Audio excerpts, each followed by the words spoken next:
And we are live. It is, in fact, the start of the test summer. So that was calling yesterday. Although technically, if you're an Indian fan, test season is usually winters. And so here's the big update for you guys. Well, India have won the toss. Oh, sorry, West Indies have won the toss in the first test, and they have opted to bat first. Which, by the way, everyone was acknowledging is a slightly risky decision going ahead because there is expected to be a bit of moisture in the pitch. There's expected to be plenty of aid early on for the femurs. So, Harshit, you're joining me today. Let's see how do you see this decision, and like really, if you're India, is this a good toss to lose?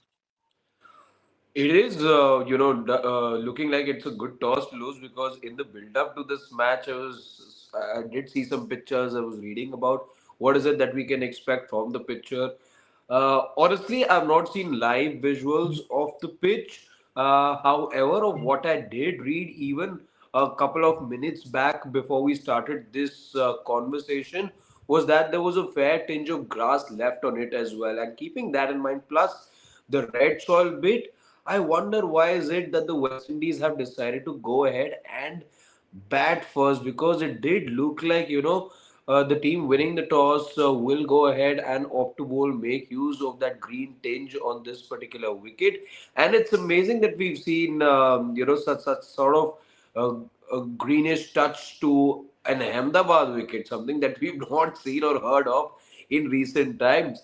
So yeah, I wonder what is it that made the West Indies decide to go ahead and have a bat first, especially because they may be still a better bowling unit even without the two experienced bowlers in Alzari and Shamar. However, they still have Jaden, who does offer a good amount of pace and maybe could have troubled the Indian batters like Willow Rook did in Bengaluru last year. However, the West Indies have sort of taken me by surprise. Love to know your thoughts, Shane. I mean, I myself was shocked. I feel okay, they won the toss. I'm thinking, okay, great. So they picked the bowl, considering everything we're hearing about the wicket.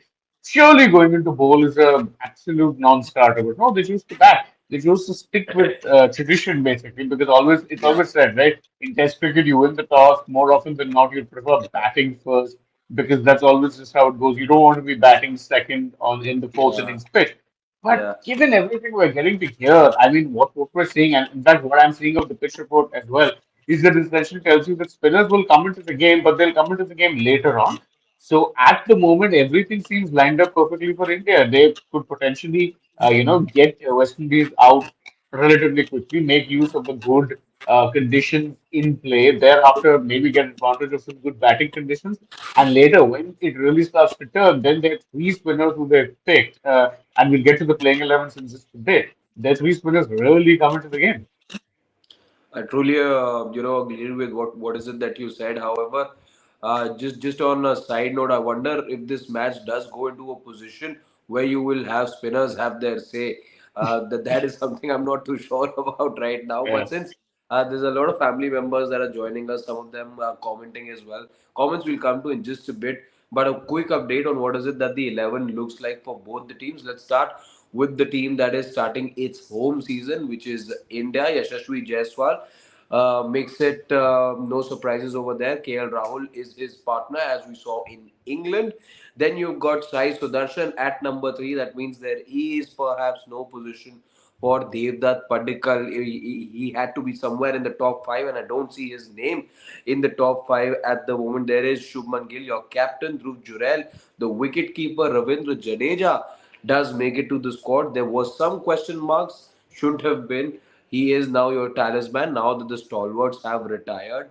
There is Washington Sundar, who also is in the 11. Nitish Kumar Reddy, Kuldeep Yadav. So Washington Sundar, Kuldeep Yadav, your two spinners alongside Ravindra Jadeja. So you've got three in total. Then you've got two quicks, out and out quicks in Jasprit Bumrah, Mohammad Siraj, and an all rounder, as I said, in Nitish Kumar Reddy. So that's what the Indian 11 looks like. Shane, if you could quickly give us an update on what the visitors have named in terms of their team sheet. Yeah, gladly. So West Indies, by the way, this 11 just looks very, very like in transition and very new. And missing out, of course, as we mentioned, the two Josephs. The bowling lineup looks even more let's say, dodgy. But otherwise, if you're looking at it, see, it's long expected lines. You've got Teshnaran Chanderpaul and John Campbell opening the batting. Then you've got Alec Athanaze, Brandon King, Shea Hope, skipper Roston Chase. Then you've got Justin Greaves. And as far as the bowling goes, you've got Jamal Warren, Curry Pierre, Johan Lane, and Jaden Seal. So there'll be a lot of expectation, really, if you're looking at it from the pace attack on shouldering the responsibility on the Jaden Seals. Because previously you had Seals there along with Joseph, you had Alzari, you had Shamar, you even had an all-round option in Jason Holder. He's not playing this series. Then of course you Oh, had even he did play the T20 series, right? The one that yes, he was West part of Indies the fans T20 would not series like in to Nepal. recall though. Yes, yes. He was part of the T20 series in Nepal, not like this. So don't forget, there's no Kima Roche either. So there's really, actually, this lineup lacks a lot of major experience. It's bad when Shea Hope and Roston Chase are among your more experienced players. Then this is very much a transitional looking lineup, but I think it's along the expected lines as far as what they're going with. So they have two proper seamers, two spinners, and an all-rounder. Although it is saying a lot that they don't quite have those. They've got five bowling options. India going in with six really if you count Nitish Kumar Reddy, and I think Nitish he Kumar will have Reddy. to. Yeah. Yeah, he'll have to shoulder some responsibility because he's basically the third pacer on a track which is expected to give some decent assistance to seam bowling. Yeah, just a quick stat though, as I see is being pointed out a lot on social media as well. The last time that India were beaten in a Test match in the by the West Indies back in May 2002. 23 years. It's been 25 tests ago, and if I'm not wrong, Shane, it was the Mohali Test match. Yes, it was in Mohali. Yeah, yeah, yeah. I think it was a big, big win there. Those were the Brian Lara times. I think the West Indies won in excess of 200 runs or something. That's what I vaguely remember what had happened. But it's the start of the home season for the Indian team. They will be playing a couple of other test matches as well. Uh, have we forgotten what is it that happened a few months back, last home season? And are we looking at starting afresh, or the wounds is still there for Indian cricket? I mean, see, it's a bit of both. It's impossible to forget the fact that this is, you were at home, you were expected to beat New Zealand. And not only was no one expecting a loss in the series, no one was most certainly expecting you to be whitewashed. So that was a surprise. You'd still be remembering that. But of course, you've made a promising start to the so-called new era of Indian Test cricket. Your first series was away from home. Really, there were expectations as to potentially you losing the series. So to win two tests, draw the series at England was always a good start. Now I Good think, see, result. the next four tests that you've got at home, these are the two easy tests. And I again, no, I mean no disrespect to the West Indies or the international cricket as a whole, but your next two tests at home before the end of this calendar year are up against the WTC holders, the WTC base holders in South Africa. So that will be a slightly trickier series. But so West Indies, you'd be hoping that you get maximum points. Do I think the wounds are there? Yes, of course. You don't forget, the way you lost the series. It's not one of those wins that is easy to digest, especially when you consider that it pretty much knocked you out of contention for the WTC final. Because then you had to win the BGT 4-0, which was never going to happen. But I Yeah. think you've also made a new start. As a lot of people are pointing out, you're talking about things going viral on social media. One of the things I see people talking about a lot is that this is going to be the first Test series in years where you'll be lining up without Rohit Sharma, Virat Kohli, and R. Ashwin in the playing 11. So very much a In new era as far as Indian cricket is concerned.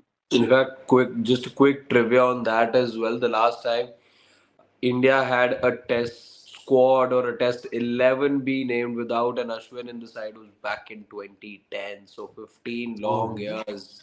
It's been that we got used to seeing those three big stalwarts of Indian cricket, or players who ended up becoming stalwarts of Indian cricket. It's a new chapter, though. It's a new chapter for Indian cricket. There is no denying that. And when we speak of this new chapter, we have to talk about the protagonist, and that is Shubman Gill, the man who has for long been looked at as the future leader of Indian cricket. We already have seen him be the vice captain in white ball cricket. In the Champions Trophy. Now he's been elevated to vice captain in the T20 format as well, as we saw in the Asia Cup. Now, though, his first match at home. He knows what it is to lead the Indian Test team, as we saw in England. However, now he'll probably get to know the burden of expectation that comes when you're playing a test match at home, and then it becomes very crucial. What I do like, and I think what will ease things for Shubman Gill, is the fact that he's starting at a ground that he is rather comfortable with and knows it all too well, which is Ahmedabad. However, it's the surface that will probably test him as a batter alongside his colleagues as well, is what I feel. No, absolutely, you're right. He did mention yesterday in the press conference that, I played a lot of cricket in Ahmedabad. Of course, he also mentioned very clearly that it was mostly white ball cricket. So when he was being asked Yeah. about the pitch, he said, look, it's normally, I've played white ball cricket here, a lot of it, that's always on black soil pitches. This, though, red soil pitch, so I'm very interested to see how it plays. And I think, they've gotten a look at how things are, which is why they've chose to go with three seamers. Three seamers technically if they count Nitish, but also three spinners because they're expecting that assuming the test match can go a little longer, you will potentially see the spinners come into play a little bit as well. Yeah. Let's try and take some of the comments as well. Muzammil says Shane, he happens to be an Ahmedabad resident, as you would know, and for the Yeah. last 5 days it's been overcast. He says, and that's why the West Indies chose to bat. It's a bit of a shocker for him as well. In fact, just my 2 cents on that as well. Yes, indeed, there are showers that are expected today as well. So yeah, we've seen a wet sort of a build up to this match. There have been on and off showers. Day one, you could also see some sort of interruption, but I think it gets better as the match progresses. Yeah, you're right. But there is an expectation over the last next 5 days also that you could potentially see intermittent, rain bouts. So one hopes you don't aren't in for too much of an interrupted test. But yeah, I mean, keeping all of that in mind, as I said, there's been rain around. Also, the covers, the pitch largely has been under covers. So there is an expectation that there'll be some moisture. So yeah, I don't know. It's a very weird decision from West Indies to choose to bat knowing anyway, look, I think everyone knows that these tests are a bit of a free hit for them, even if they don't win. I don't think anyone has anyone will be holding anything against them. So I think it could have been okay if they went a little unconventional route and said, yeah, you know what, we'll look to bowl first. Let's see if we can take some advantage. Because see, that's one thing that has caught out India at times, right? I mean, I'm not necessarily seaming conditions, but in tricky bowling conditions, they have been found wanting a little bit. Again, we go back to that New Zealand series. You had spinning traps, and who was it who suffered the most? It was the Indian batters. So you could have taken that risk, roll the dice. Even if it didn't work, I mean, you were probably not winning this test anyway. So I don't You know. know, But now it if is I what it were is. if I were West Indies, I would look no further than the Bengaluru test. Simple as that, because that's where there were seaming conditions and the traps were laid so well for the Indian batters. For one, I can't forget that dismissal of Virat Kohli, where there was a man planted on the leg side inside the ring, and the ball was darted into him by Willow Rook. It bounced on him. Virat Kohli again was trying to fend it off his ribs, and he finds the man who was at short fine. So that's how smart and that's how meticulous the visitors were back then. And when there was a little bit of zip on offer, which is something you don't get to see on Indian tracks, we also were taken aback. I remember in that Bangalore test match, how is it that India have given such seam friendly conditions to a side that had so many quality fast bowlers, that was a bit of a shocker as to what happened after that. And yeah, if there was one inlet of sorts that I saw that the visitors had today, was perhaps making use of these conditions. Now, though, I fear if Jasprit Bumrah and Mohammad Siraj are to be on song from ball one, then it may as well be a shorter first innings that I thought at the start, and that by extension will mean then a shorter test match that I have in mind as well. Absolutely. You're talking about comments, by the way. We have an early contender for comment of the day, and it's only what 9:24 in the morning. Priyanshu is asking, what's more surprising, West Indies choosing to bat or Harshit doing a live in the morning? Who's that? Who's that? Priyanshu. Yeah, that these guys, our family members, are so used to seeing us, and they know what hours we operate in. Yeah, yeah, yeah. That's, I mean, Like that, for the yeah, past 2 weeks in particular, I mean, we were all night owls thanks to the Asia Cup. And now, yeah, the 2, 3 days later, for all of us to switch into morning mode, I'm a morning person myself. It's tough. Trust me, it's very tough. yeah. It's been a forced start to the day, I will admit. That happens. Yeah. I'm just trying to Actually, look even for more. Muzammil once again gives us another update. He's saying that it will rain for sure over the next few days. So potentially, you actually have to Oh, look to win as soon as possible. Again, I'll take his word for it, considering he's a local. ah, ah. I'm just trying to Very see if there's interesting. more information that we can give to our family members before we call it quits. I mean, Uh, see, there is plenty which we, can potentially look forward to in this particular test match. I mean, uh-huh. you have to understand that for India, this is also an opportunity for them to potentially get maximum points. We know nowadays Point. how important it is because, otherwise, normally this is the kind of series you say you don't need a Bumrah. But then I Yeah. remember it was Ajit in the press conference after the squad was announced, where he said one point, he said that, the WTC has ensured that every test match is important. You can't take any test match lightly. This is something again.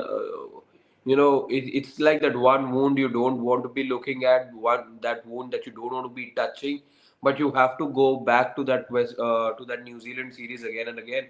And one thing that you learn from that series, having lost not one, not two, but all three matches, uh, that you made life difficult for yourself, and that qualification to the WTC final did not happen because you didn't win any one of those three matches. Even if it was 2-1, you could have made life easier for yourselves by giving yourselves a better chance. It could have changed things up completely with how you went into the BGT after that, but the morale was just killed and the chances were too bleak after that. You needed 4 zip or something, if memory serves me right, in the BGT to be able to mount a comeback. So these matches again, completely agree with Ajit Agarkar. Now the WTC, see somebody like a Jasprit Bumrah is playing for a reason, and I do expect him to be playing these two matches as well before.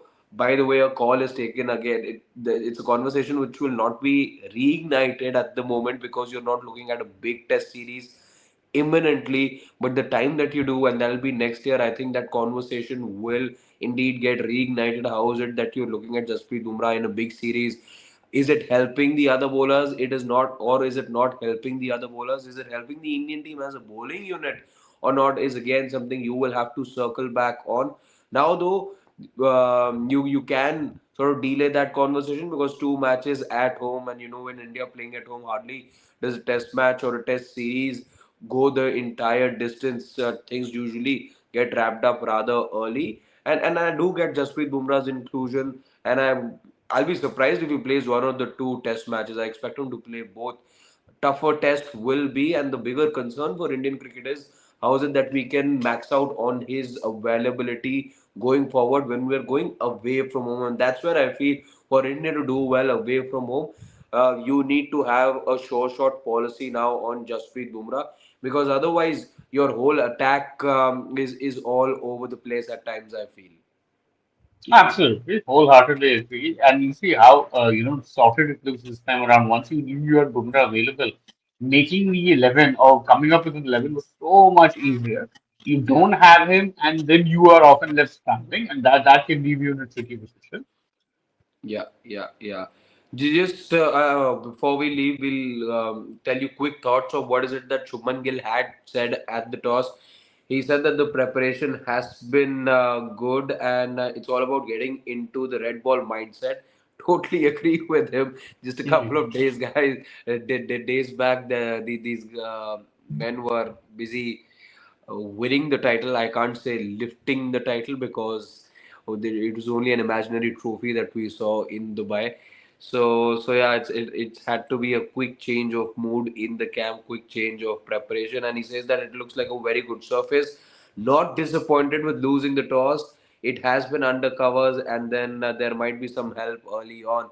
So just Shubman Gill as well reiterating what is it that we were seeing as well. And then he reveals the 11, which is two seamers in Bumrah Siraj and three spinners in Jaddu, Kuldeep, and Washi. There is also Nitish Reddy, as he points out at the toss. But that's that, I believe. Shane, is there anything more we can add? Oh, I mean, see, the test match is about to start anyway, so we'll be starting, actually tracking the test match, seeing how it is that things go. So, no, we can actually call it quits for now, but yeah, plenty more coming your way ahead in the day as and when, things have happened, plenty of updates. The world of sport is such. So, yeah, All right, then. Thank you so much, guys, for giving us your company early in the morning, even though my presence may have surprised a couple of you. But that's what sports today is all about. We're predictable, yet unpredictable at times. The predictable part is that we will be coming back in a couple of hours from now as well. The moment that we have some development coming in from the test match.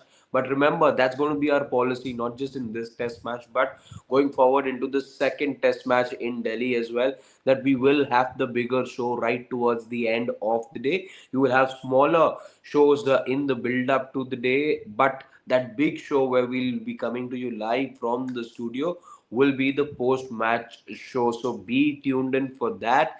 And that by extension also means that alongside Nikhil, we will be joining you later in the day once we're looking at the match coming to, or the day coming to a close. So that's going to be our policy going forward over the next couple of weeks. But that doesn't mean that's the only time we get to have a chat with you, or we get to come up with more videos for you. There will be other stuff as well that will be coming your way. So do subscribe to Sports Day if you haven't already done so. And yeah, for now, Shane and I will take your leave. Do enjoy the test match. Let's hope we are entertained with some good test match cricket. Bye bye. fingers crossed. Bye bye.